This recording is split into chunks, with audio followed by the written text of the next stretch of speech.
decolonization, indigenization, and evaluation. Decolonization is really an effort to dismantle systems of institutional forms of racism, inequity, oppression. All of our systems have been impacted by a colonial mentality, values, behaviors, practices, etc. Look at First Nation folks, Native Americans here in the United States, and boarding schools. They took the kids away from their families, couldn't speak their language, couldn't have their cultural practices. In some cases, we're talking about a 50% mortality rate. Yes, death. You can see now in the news what has happened in the burial sites. You can get an understanding of institutional oppression. You can get an understanding of sort of intergenerational trauma.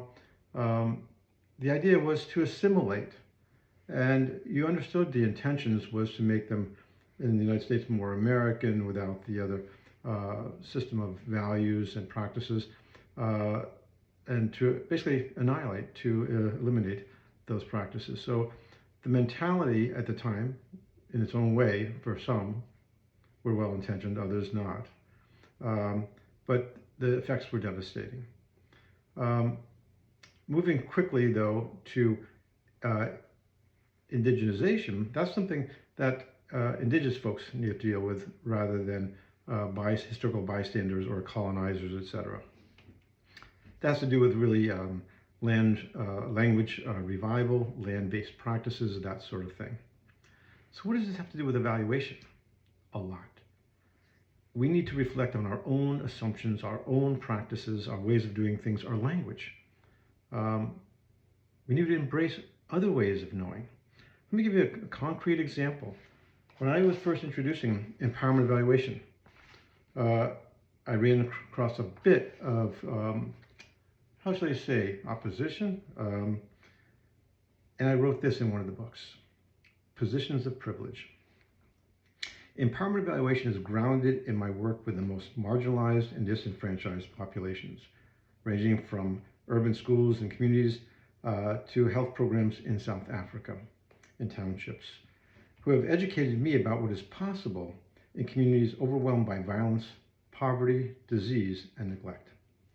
They've also repeatedly sensitized me to the power of positions of privilege. One dominant group has the vision, makes the changes, and changes the rules. They make the rules and they change the rules. And they enforce the standards and need never question their own position or seriously consider any other. In such a view, differences become deficits rather than additive elements of culture. People in positions of privilege dismiss the contributions of a multicultural world.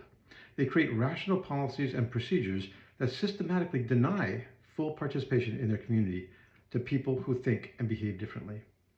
Evaluators cannot afford to be unreflective about their culturally embedded nature of their practice, our profession. There are many tacit prejudgments and omissions embedded in our primarily Western thought and behavior. These values, which are often assumed to be superior, are considered by many as natural. Western philosophies, however, have privileged their own traditions and use them to judge others who may not share them, disparaging such factors as ethnicity and gender. In addition, they systematically exclude, as they say, other ways of knowing. So you can see it impacts evaluation directly today. And that is something that we need to continue to unpack. The bottom line is it's not our fault, but it is our responsibility to help remove barriers that contribute to oppression and inequity. Thanks for listening, and I hope you embrace this journey as well.